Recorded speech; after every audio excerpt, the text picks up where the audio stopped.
Isso que é legal, isso que é a beleza da técnica, porque tem algumas pessoas que fazem um método, funciona por um tempo, a fobia acaba por um tempo e depois volta.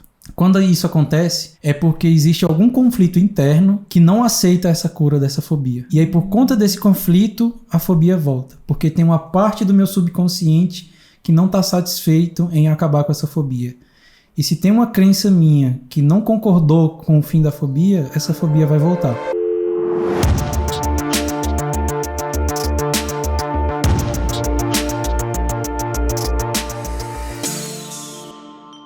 Olá, destemidos! Sejam muito bem-vindos ao podcast Acabe com a Fobia, onde discutimos as estratégias para acabar com a fobia. Eu sou Natânia Albuquerque. E eu sou Anderson Cuba. Anderson, eu vinha pensando, porque uma das coisas que eu tenho percebido, que as pessoas às vezes comentam, é que elas já tentaram de tudo. Quando elas chegam até você assim e te falam assim, já tentei de tudo, não tem mais solução, ela já tá sem esperança. Como que você aborda quando isso acontece? Que eu acho que é bem frequente. Quando a gente começou a conversar dessa história, já tentei de tudo, eu lembrei da época da empresa. Principalmente quando tinha algum terceirizado assim, só que é um contexto um pouco diferente. Por exemplo, quando você delega alguma coisa para alguém, ou então encomenda algum serviço, e aí você liga, e o meu negócio que eu pedi, sei lá, alguma encomenda, alguma coisa que você pediu pra pessoa para fazer, a pessoa geralmente responde o quê? Tô fazendo. Tô fazendo significa o quê? Nem comecei ainda. Se falar tô fazendo, é porque nem começou. Se falar tô acabando, é porque acabou de começar. Tinha uma pegadinha, quando a pessoa fala assim, não, tô fazendo, aí eu falo, não, então me manda aí o que já tá feito, só pra eu ver. Me manda uma foto do que já tá feito, pra ou me manda, poder. Se for alguma coisa escrita, né? Me manda o relatório só do jeito que já tá aí pra eu ir, que aí eu já vou corrigindo a parte que já tá. Aí a pessoa, sabe como é que é? Não, é porque, na verdade, eu vou começar agora. Acaba se entregando, né? Eu falo, mas eu não tava fazendo.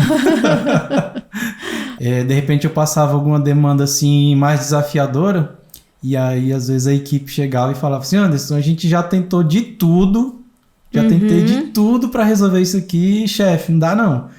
Eu já tentou de tudo mesmo?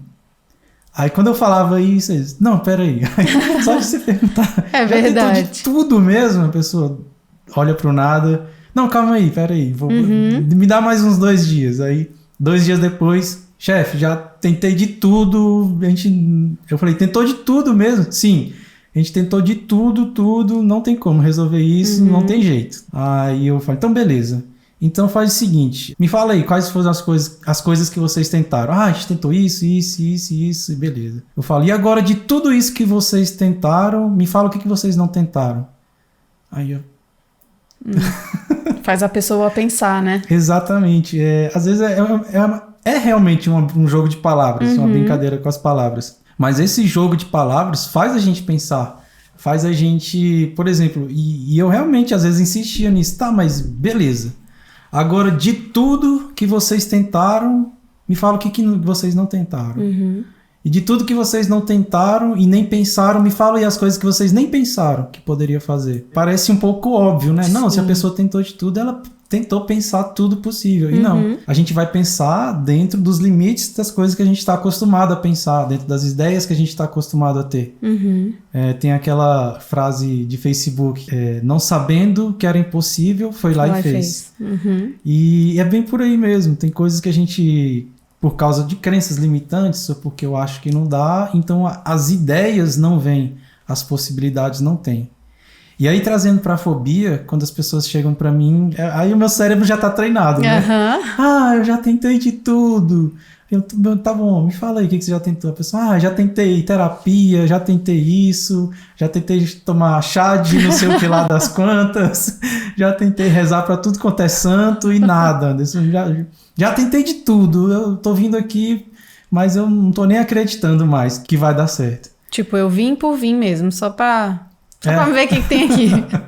Aí eu tendo a pegar 2 caminhos diferentes quando a pessoa chega pra mim desse jeito. Não, eu já tentei de tudo. Ou eu vou pegar, por exemplo, aí vai depender de como eu tô olhando a situação, mas eu vou pegar 2 caminhos diferentes. Ou eu vou pegar um caminho para falar para a pessoa essas mesmas perguntas, essas perguntas para abrir o consciente, para a pessoa pensar através de possibilidades. Geralmente eu vou pegar esse caminho das perguntas, assim, perguntar o que ela tentou, perguntar o que mais ela pode tentar, o que de diferente ela pode fazer de tudo que ela já fez.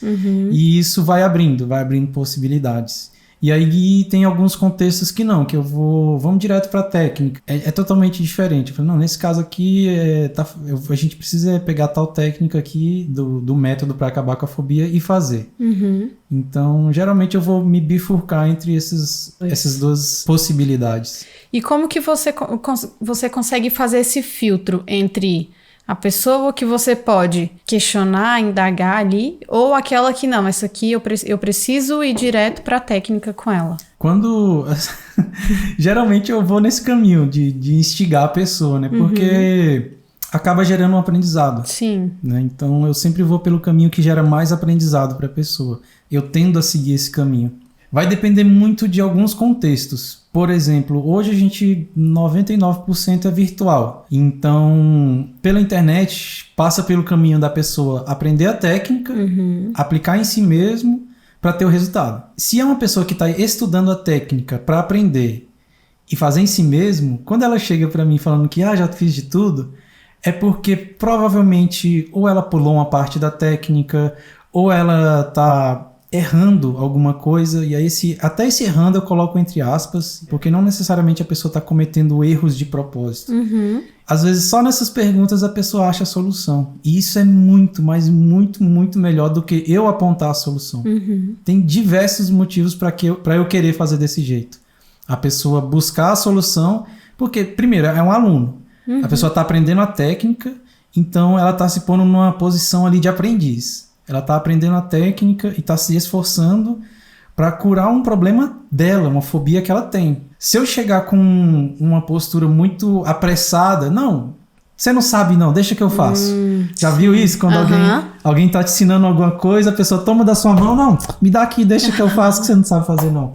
Isso é péssimo. Cria crenças, por exemplo, uma crença de incapacidade. Eu não dou conta mesmo. Sou burro, ou sei lá o quê, ou eu não aprendo, eu tenho dificuldade para aprender as coisas. E aí você tem ali, para piorar, um professor que está reforçando esse padrão. E aí eu já queria dizer que isso é uma crença, não é uma realidade. É uma crença que não é baseada na realidade. Essa coisa de que eu não aprendo, eu não sou bom para aprender, eu não sou bom para pegar as coisas e isso, fazer, né? Resolver. Talvez tenha alguém escutando aí e fala, não, mas eu não sou bom mesmo, não. Não tá certo isso. Aproveitando o gancho do que você está falando, né? Que as pessoas podem estar assistindo e pensando assim, eu não sou boa nisso. Por exemplo, como a gente está numa época em que os encontros estão mais limitados, em que o ao vivo, né? O frente a frente está mais limitado, os seus atendimentos estão sendo mais online. Então, por exemplo, a pessoa que está assistindo a gente ou que marca para fazer a técnica com você, ela primeiro vai aprender a técnica para depois fazer com ela por ser online, ou tem a possibilidade de você fazer a técnica mesmo sendo online? Eu prefiro a primeira opção.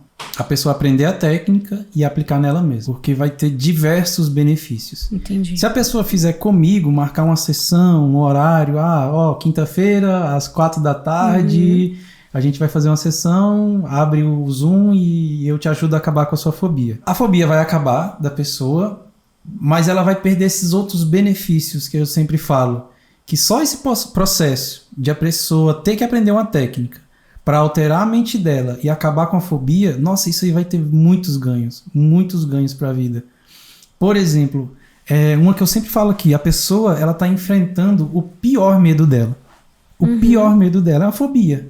Então eu já parto do pressuposto que se não é o pior, talvez um dos piores medos que essa pessoa tem. Sim. Pelo menos é um medo que ela não tem controle nenhum. Geralmente as pessoas falam isso. Que acaba limitando ela em um monte de coisa, né? Sim, provoca várias limitações. Algumas fobias, tem gente que não sai de casa por conta de algumas fobias. Mas, por exemplo, a pessoa aprende a técnica, aplica em si mesmo. Daqui a pouco ela tem esse resultado. Tá diante do objeto da fobia e não tá disparando. Eu tinha fobia de água e tô aqui dentro da piscina. E tô de boa. E a pessoa vê isso, tem esse impacto na realidade e ela lembra, caramba, eu fiz isso sozinho, fiz isso sozinha. Né? Teve a minha instrução, mas a instrução na forma de um professor. Né? E ainda mais à distância, né? Na internet.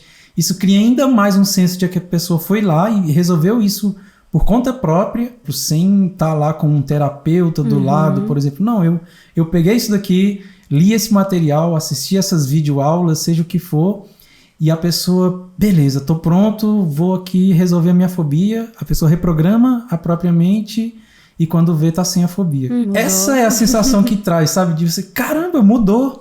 Eu tinha tal padrão de comportamento e não tô tendo mais. Automaticamente minha vida tá tomando outros rumos. Sim. E foi eu que fiz isso. Você poder falar assim, foi eu que fiz isso, foi eu que mudei a minha vida.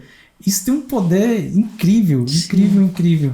Então, eu prefiro esse caminho, da pessoa aprender a técnica e resolver ela mesma. Mas tem alguns casos que eu ainda atendo no online.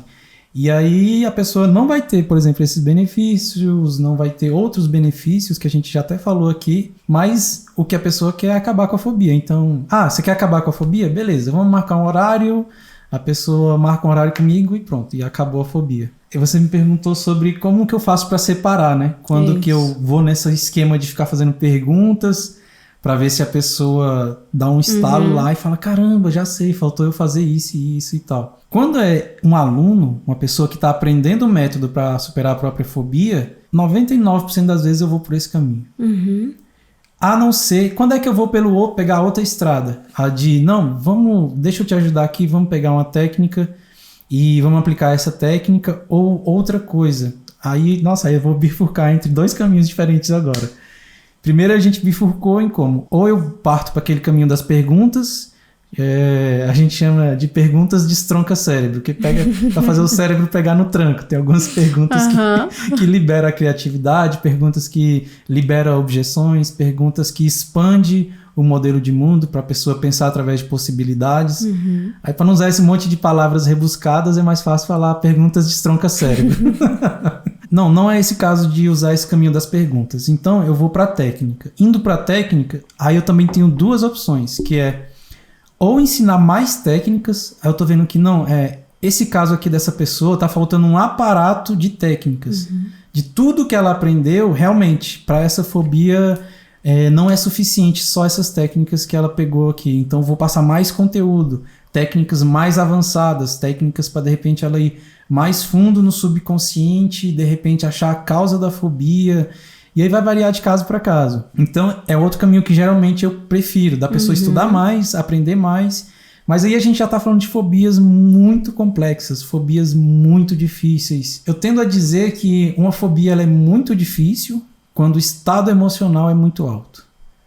E não tem nada a ver com objeto. Pode ser fobia de lagarta. Uma lagartinha andando na mesa aqui a 1 centímetro por hora.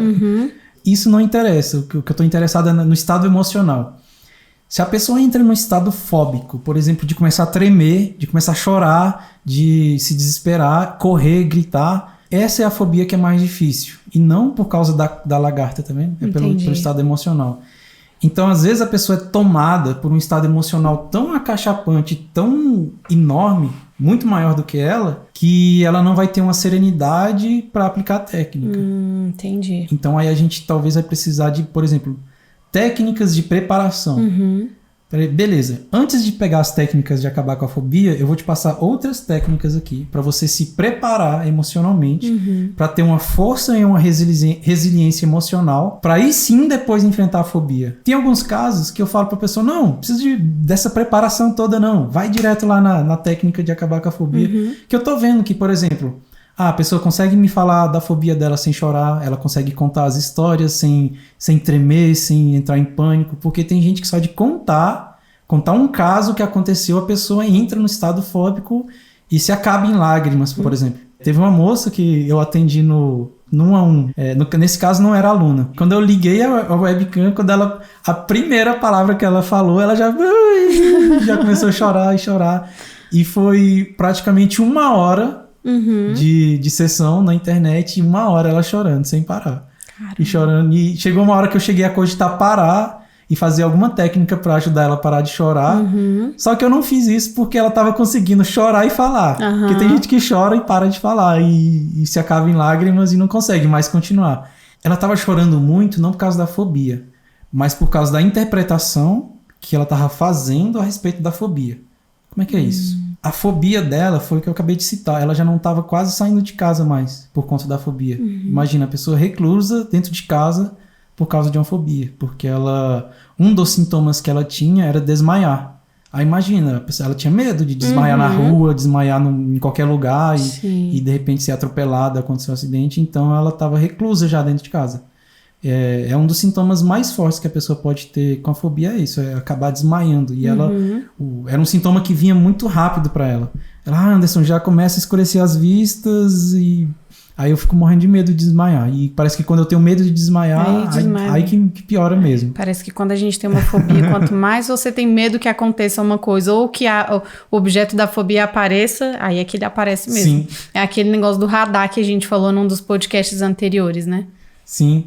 Nossa, e esse negócio do radar, a gente dá pra fazer um podcast inteiro, só pra esse radarzinho que fica ligado procurando a fobia. E aí, por exemplo, no caso dela, ela tava chorando copiosamente, mas era pela interpretação do que a fobia tava causando na vida dela. Então, ela não chorava quando contava da fobia. Ela tava chorando pra contar, Anderson, olha a minha vida, tá desse jeito, eu não tô saindo. Isso, as consequências faziam ela chorar. Então isso tava deixando ela até depressiva, muito triste. Então realmente a pessoa tá olhando pra própria vida, totalmente limitada, só que ela se acabava de chorar e continuava contando. E não, Anderson é assim, e a minha fobia, e não sei o que lá. E eu contando e chorando. Ela falou, não, enquanto ela estiver conseguindo falar, vamos continuar aqui. Deixa sair também esse choro aí pra aliviar um pouco. Deixa ela contar. E aí, quando ela terminou de contar a história, ela parou de chorar. Aí a gente fez a técnica. E aí, no final, ela já tava sorrindo. Ah, nossa, que legal isso. Isso aqui é de me brilhar os olhos. Porque ela... Até eu tirei uns prints, eu te mostrei, né? O print dela, no começo, assim, aquela cara, assim, da pessoa acabada. E no final, ela conversando comigo e sorrindo. E assim, sorrindo e eu fazendo testes. Por exemplo... Me conta de novo aquela história que você me contou lá no começo. Eu quero saber mais detalhes. Na verdade, eu não queria saber mais detalhes. Eu queria ver qual ia ser a reação dela ao contar a mesma história. Aí ela me contando a mesma história. Não, Anderson, é porque foi tal dia, assim, e aí eu desmaiei, e não sei o que lá. Só que o olho diferente, o rosto diferente, não correu mais nenhuma lágrima, sem vontade de chorar. Completamente. Aí eu, caramba, eu falei, não, esse é o melhor teste que eu posso fazer pra saber se a fobia acabou. É ver a resposta da pessoa enquanto ela fala de uma coisa. Por exemplo, pra falar disso ela se acabava de chorar. Pra falar disso, os ombros caídos, as costas encurvadas, o semblante totalmente diferente. Agora a pessoa tá contando as mesmas histórias dos episódios fóbicos dela e tudo tá diferente. O rosto tá diferente, a postura tá diferente. Quando a gente fala, nossa, é outra pessoa. Literalmente, no print dá pra ver, né? É legal na internet isso, porque eu sempre fiz esses atendimentos antes disso tudo, sem filmar, sem nada. Então eu tinha os prints só na minha cabeça. Então eu queria contar pra alguém e eu não conseguia dimensionar. Porque, caramba, a pessoa tava totalmente diferente. Eu consigo ver aqui diante dos meus olhos uma e outra. Só que eu não consigo traduzir, né, o que eu tô vendo aqui dentro da minha cabeça. Aí esse dia eu falei, caramba, eu vou tirar um print aqui e vou mandar pra Natane pra ela ver a diferença, assim. Foi, bem nítido mesmo, bem legal isso. Você consegue fazer, tipo, o jogo dos 7 erros, assim, ó. Tipo, a sobrancelha aqui tá desse jeito, aqui tá de outro jeito. Muito legal, é verdade. Deixa eu aproveitar e pedir pro pessoal que tá acompanhando a gente se inscrever no nosso canal, se inscrever no YouTube, no Facebook e no Instagram. No Instagram tem um material diferente, né? A gente tá publicando todos os dias, toda semana tem material novo, então corre lá, se inscreve, curte, comente, compartilhe, principalmente com pessoas que vocês sabem que tem uma fobia ou que suspeita que tem uma fobia, compartilha que isso vai ajudar bastante, a pessoa e a gente. E curtir o vídeo dá sorte pra acabar com a fobia. Isso aí. Então deixa eu aproveitar o gancho que você tava falando aí, que ela acabou com a fobia, né? Que você ajudou ela de imediato a acabar, porque ela tava muito nervosa. Por exemplo, quando ela fala, não, Anderson, eu quero acabar com minha fobia porque eu quero me livrar logo disso. E num primeiro momento ela fala, não quero aprender a técnica. Mas aí depois ela vê o resultado dela e fala, não, eu quero aprender essa técnica. Às vezes as pessoas podem pensar, não, só vou aprender a técnica se for primeiro, antes dele fazer alguma coisa, né? Antes dele aplicar o método comigo. Mas o contrário também é possível? Sim, é totalmente possível. Tem perfis de pessoas, né? Tem gente que vai chegar, não, Anderson, não quero aprender nada, só quero que você acabe com a minha fobia e pronto. Tem outras pessoas que, por exemplo, a pessoa tem mais receio. Como é que será que é essa técnica? Não sei o quê. Por exemplo, essa mesma moça dessa história, ela é evangélica e ela tinha medo de ser uma coisa que desagrada a Deus. Não sei, né? Talvez ela achasse que fosse alguma abordagem espiritualizada, alguma coisa assim. E não, a gente já falou isso aqui várias vezes. É tudo baseado em ciência, não tem nada de mandingas nem de espiritualidade nisso, não. Quando ela viu como é que funcionava... Ela, Anderson, deixa eu te confessar, é porque eu fiquei com medo de... Até demorei pra te procurar, porque pensei que poderia ser uma coisa que desagrada a Deus e tudo. Aí eu falei, não, ainda bem que você vê, porque você tá vendo agora. Ela, não, agora eu tô vendo, que é tranquilo, que não tem nada demais. Mas as pessoas podem ter receios por outros motivos também, não só esse de espiritualidade. E esse caminho de a pessoa aprender a técnica é bom. Por exemplo, para quem tem algum receio. Não, beleza, primeiro eu vou estudar, não vou fazer nada ainda. Outra coisa, a pessoa pode ir mais passo a passo, mais devagar, fazer pequenos testes para ir na cadência dela. Então, tem essa vantagem enorme de ir aos poucos. Como você me perguntou, a pessoa fez a técnica e agora eu quero aprender. E... Tipo assim, deixa eu ver primeiro se funciona, depois eu... Agora que funcionou, eu quero. É legal porque a pessoa vai enxergar uma coisa que vai se tornar muito óbvia depois. E caramba, se eu usei essa técnica para superar a minha fobia, será que eu posso usar para outros medos? Será que eu posso usar para outras coisas que eu tenho medos? Não chega a ser uma fobia, mas é uma coisa que me dá um frio no estômago, que me dá um calafrio. Sei lá, por exemplo, a pessoa pode ter uma fobia de lagartixa ou fobia de altura e também tem medo de palco. Medo de falar em público, por exemplo. Ela fala, não, fobia mesmo é de altura, Anderson, mas eu também tenho um medo de falar em público. Eu falo, eu vou lá e falo, tremendo as pernas, mas eu falo. Tá vendo? Então não é uma fobia. Se a pessoa consegue ir, consegue fazer, mesmo passando mal, mesmo tremendo, não é uma fobia. Mas a técnica vai funcionar. Aí quando a pessoa olha para a vida dela, a transformação que aconteceu, depois que ela foi lá, aplicou um método e acabou com a fobia, e às vezes um método simples, fácil de ser feito e aplicado, a pessoa, caramba, e se eu aprendesse isso e começasse a usar em outras áreas da minha vida, se eu começasse a derrubar outros medos e receios que eu tenho, sabe? Da pessoa realmente se tornar o que a gente fala aqui, se tornar uma pessoa destemida. Sim. Quando me surgiu essa palavra, assim, da gente colocar esse nome pra gente, de destemidos, foi quando eu realmente percebi isso nas pessoas. De uma pessoa chegar aqui no podcast, uma pessoa que tem um medo absurdo, e além dela ter um medo central, que é a fobia, ela tem outros medos. Isso é bem recorrente. A pessoa tem uma fobia e tem outros medos menores na área da vida dela. Digamos assim, são os filhotes da fobia. Aí a pessoa vai lá e acaba com esse medo e começa a acabar com esses outros também. Então a pessoa realmente vai se tornando uma pessoa mais destemida. Por exemplo, se a pessoa pegar o passo a passo e fizer junto comigo, sem estudar antes, ela vai aprender um pouco, porque ela vai ter a memória, né, do que foi feito. Mas ela não vai ter as nuances. Tipo assim, por exemplo, tem algumas coisas... detalhes, né? Isso, porque tem algumas coisas que pode dar errado. Só que para tudo que dá errado, o roteiro da técnica tá lá explicando. Se der errado nisso, vira para a direita. Se der errado aqui na direita, você vira para a esquerda nesse outro caminho aqui. Então, o roteiro, ele prevê coisas que podem dar errado ou tropeços que a pessoa pode ter na hora de aplicar a técnica e já vai corrigindo essas rotas.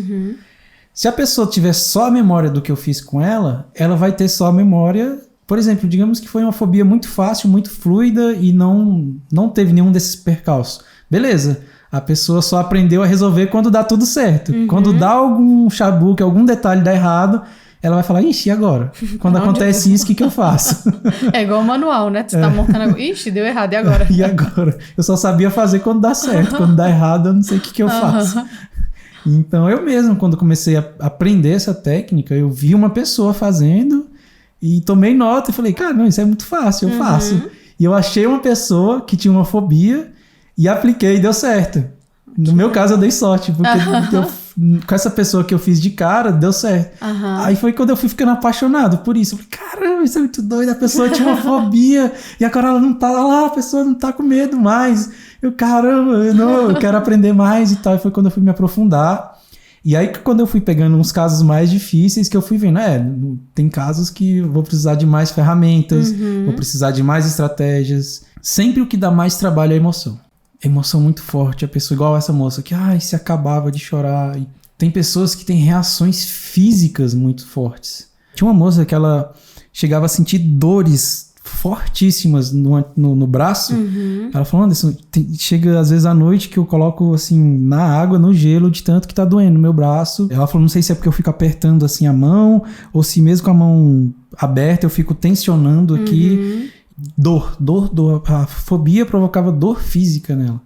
E às vezes assim, ela nem encostou, por exemplo, no caso dela era uma fobia bem complexa o dela, mas não era uma coisa que surgia, era uma coisa que mais que estava na cabeça dela. Entendi. E aí ela tinha esse sintoma físico. Quando ela estava num dia com um ataque fóbico, nossa, ela sofria fisicamente. E essas coisas podem ser empecilhos para acabar com a fobia? Por exemplo, uma emoção muito exagerada, né? As dores no corpo. Sim, vão ser desafios.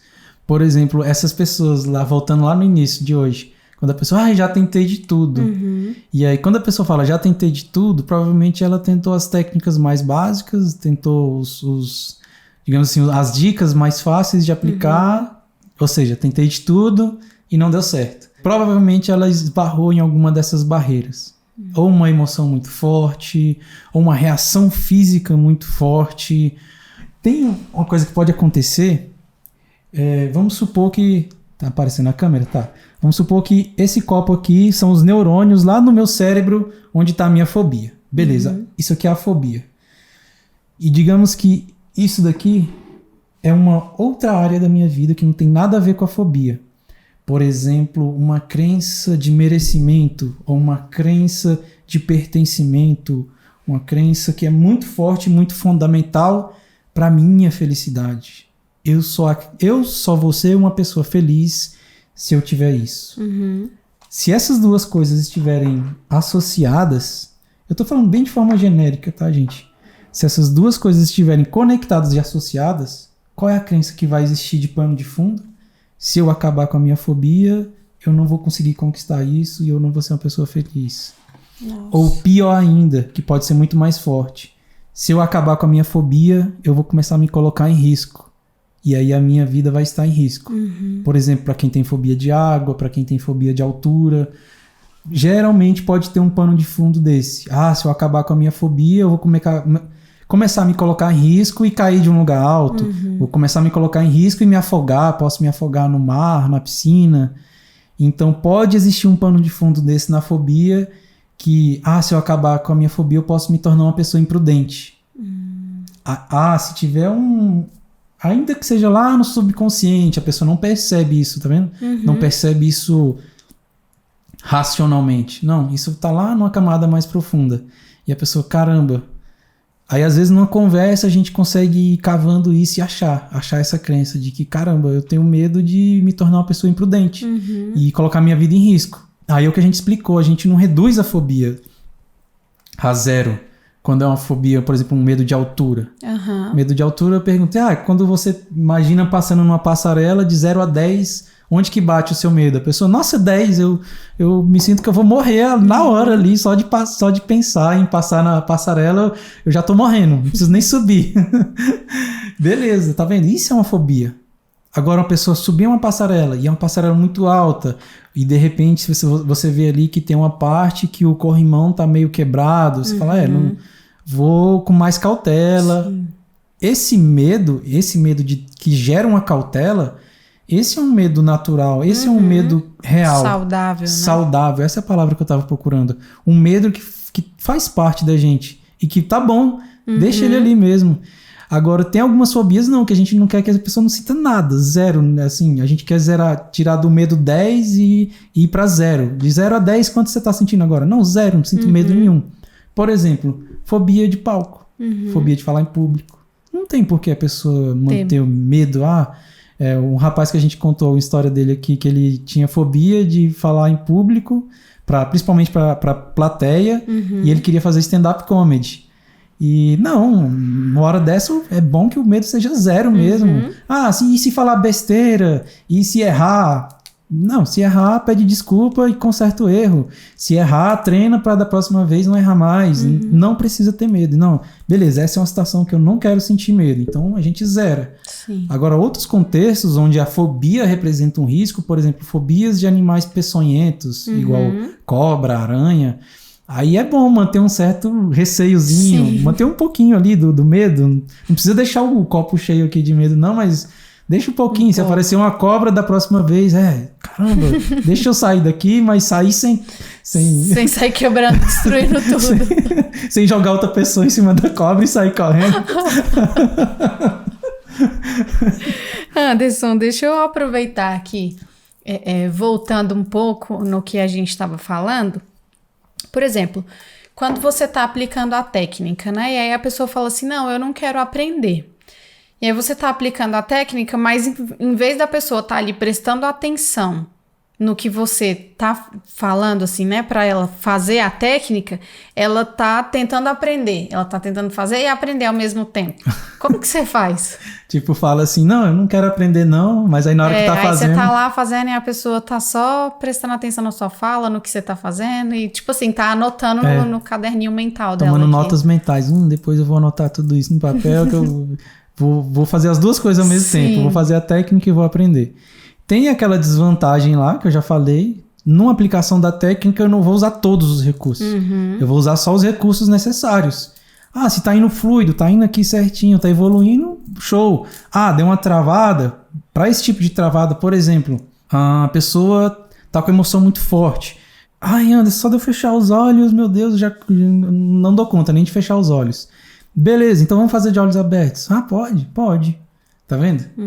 Talvez eu fazendo com a pessoa, peço ela para fechar os olhos, ela vai criar a crença, o quê? Não, todas as vezes tem que ser de olhos fechados. E não. Eu prefiro pedir a pessoa para fechar os olhos. É uma coisa que as pessoas tendem a achar, é a parte que as pessoas mais acham que é alguma coisa espiritualizada. Tipo, fecha os olhos, se conecta com o universo. Não, gente. Pelo menos para isso daqui não tem nada a ver, tá? Fechar os olhos é pra quê? Você fecha os olhos e o Anderson começa a fazer um mantra. Eu não aguentei. Vai, sai, fobia, sai. Meu Jesus. Gente, eu não dou conta. Eu tento, mas tem hora que não dá. Eu peço a pessoa pra fechar os olhos pra cessar todos os estímulos visuais. Porque às vezes, por exemplo, eu tô aqui, a pessoa igual você tá na minha frente. A pessoa tá tentando se concentrar, aí eu tenho uma coceira aqui, aí isso já a pessoa, sei lá, já chama a atenção da pessoa, né? E aí quebra. Por que ele tá coçando ali? Tipo, ou então eu cruzo os braços, a pessoa, nossa, ele cruzou os braços, eu devo ter eu fiz alguma coisa errada. Nossa, sim. Eu sou burro mesmo, porque, nossa, olha a cara do Anderson, ixi, ele deve estar bravo porque eu tô errando tudo aqui. Tá vendo? O estímulo visual tem de sobra para tirar nossa atenção. E aí quando a pessoa fecha os olhos, principalmente se ela for fazer exercícios de visualização, trazer imagens, quebrar essas imagens, distorcer essas imagens, fazer essa transformação, nossa, de olhos fechados vai ajudar muito mais. Agora, se a pessoa não está conseguindo nem fechar os olhos para se concentrar, também tem jeito da gente fazer de olhos abertos. Não, então vamos fazer de olhos abertos. Então imagina que a sua fobia tá lá naquela parede, lá no canto lá. Qual é o objeto? Não, então imagina que tá lá longe. Aí imagina fazendo isso. Por exemplo, imagina agora que tá ficando mais longe ainda e tal. E aí eu vou calibrando com o olhar, por exemplo. Se a pessoa tá com aquele olhar, olha para cima, olha para baixo, pelo menos para esse tipo de exercício, não é muito legal. Agora, se eu tô falando e de repente a pessoa, o olhar foi lá pra longe, sabe? Quando o olhar vai lá pra longe, mas você vê que a pessoa tá presente te ouvindo e tal. Eu peço feedback, por exemplo. Eu falo, como é que tá a imagem agora? E a pessoa tá olhando pro nada. Aí ela, caramba, agora a imagem cresceu. Tá enorme a imagem do bicho. Então pega e diminui, faz assim com a imagem, faz ela ficar bem pequena. Aí a pessoa, nossa, agora... Aí tá vendo? Ela se recosta assim... agora melhorou. Me deu até uma sensação melhor. E a pessoa tá com aquele olhar fixo, assim, olhando pro nada.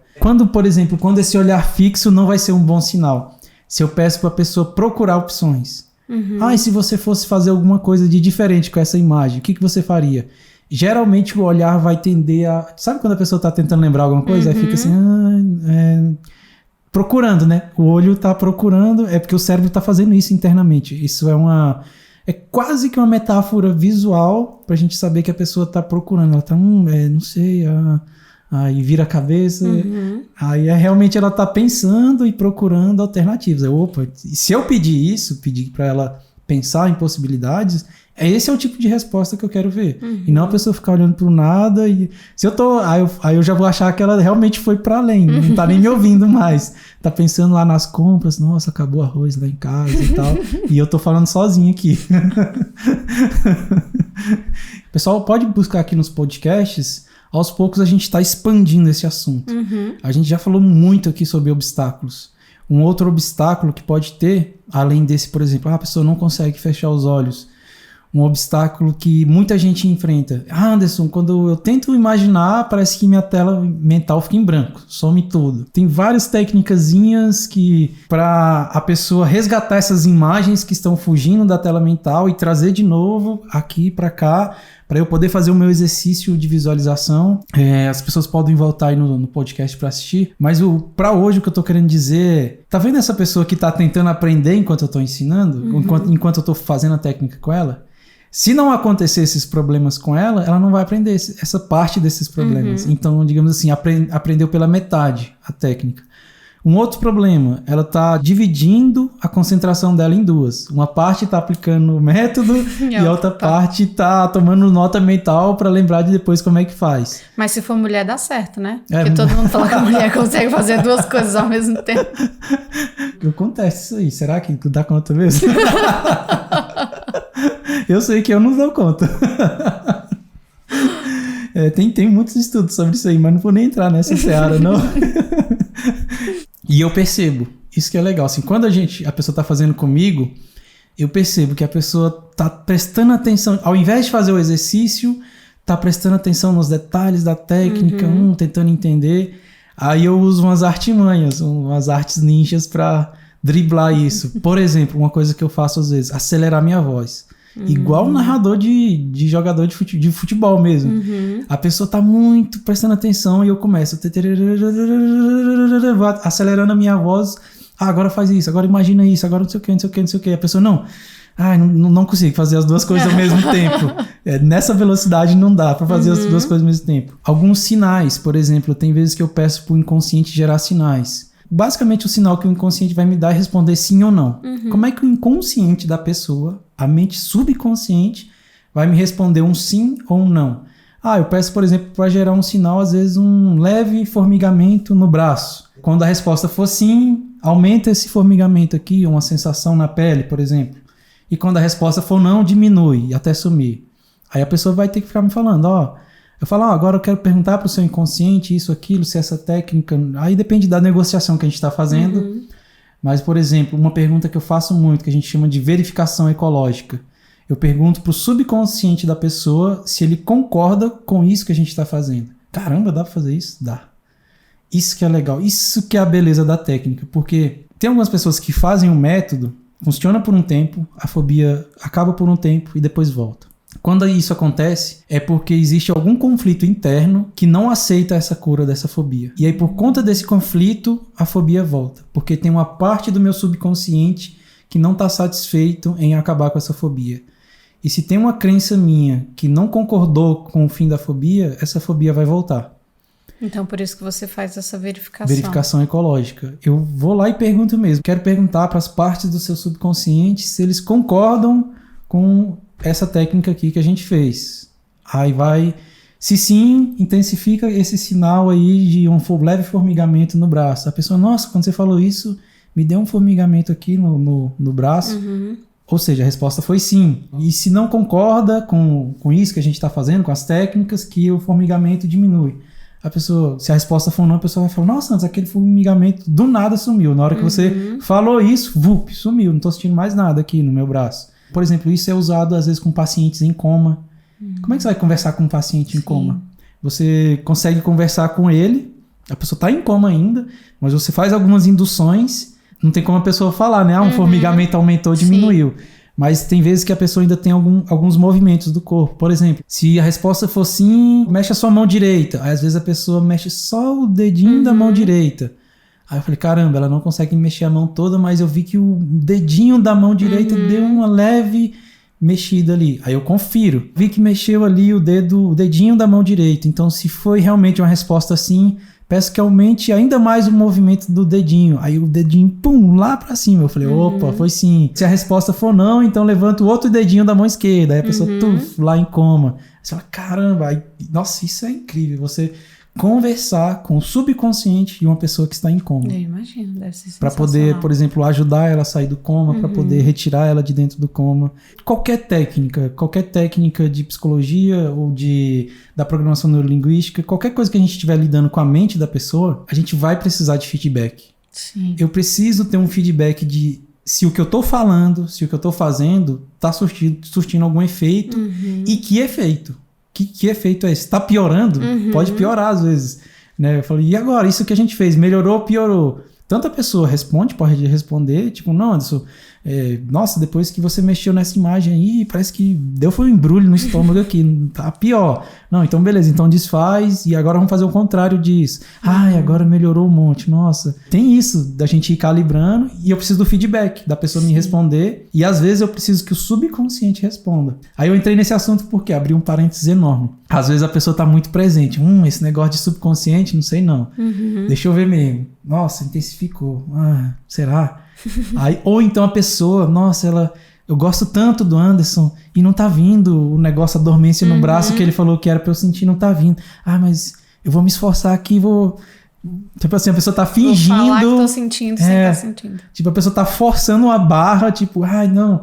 Não, Anderson, velho, senti aqui. Aí eu, não sei, não me convenceu, não. Aí eu começo a usar aquela mesma técnica, acelero a voz, troco o sinal. Se for sim, intensifica o formigamento. Se for não, diminui. Daqui a pouco, lá na frente, eu pego e inverto. Não, agora, se for sim, diminui. E falando rápido, conscientemente a pessoa vai ficar assim, não, como é que é? Sim, é pra aumentar? Não, é pra diminuir? Não, como é que era? Ixi. Vou falar o que vier. A pessoa desiste, porque eu vou acelerando, eu troco o sinal, eu inverto, faço sinal diferente, começo a trocar os termos que eu uso sinônimos de palavras que significam a mesma coisa, mas para a pessoa não pegar a cadência do que eu estou fazendo, raramente eu faço isso. É só quando a pessoa tá com essa cabeça de querer, deixa eu ver aqui, deixa eu prestar atenção, deixa eu seguir certinho que depois eu vou aprender. Não, se quer aprender, tem que pegar o curso para aprender, não tem como. Ou faz a técnica comigo, ou faz o curso comigo. Não dá pra fazer os dois ao mesmo tempo, não. E quando eu vejo que a pessoa tá nessa de querer, já te peguei, já saquei. Tá certo. Deixar só mais um recado para as pessoas, então. Comentem aqui embaixo quais são as dúvidas que vocês têm a respeito da sua fobia. E à medida que eu puder, eu vou respondendo. Deixa um like, curta esse vídeo, compartilha com pessoas que vocês sabem que têm fobias. Isso aí. E como sempre, continuem destemidos.